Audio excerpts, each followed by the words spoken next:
Steps 1 and 2. Write the reactants and the products. Anytime we burn a hydrocarbon, that's a molecule that has carbon and hydrogen only, in air, the reactants and products are always the same. The reactant is always the diatomic molecule oxygen, and the product is always carbon dioxide gas, CO2, and water vapor, H2O. The third step is to set up our atom inventory. So on the left side we have carbons, hydrogens, and oxygens, and due to the law of conservation of mass, on the right side we must have the same elements as well. Let's go through and count these up. There are 3 carbons on the left and 1 carbon on the right. Common mistake is to say 2, given those 2 oxygens. We have 8 hydrogens on the left, and we have 2 hydrogens on the right. And we have 2 O's on the left.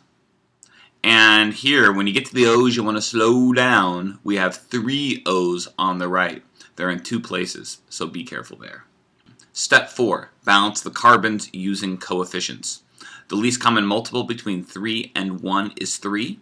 So I'm going to multiply this carbon by 3, and that's going to become the coefficient in front of that carbon. The least common multiple between 8 and 2 is 8. So I'm going to multiply this hydrogen by 4, and that's going to become the coefficient. Now with the O's, it's a little tricky. Again, you want to slow down and add all the O's. So on this side, I have 3 times 2 gives me 6 O's. And here I have 4 times 1.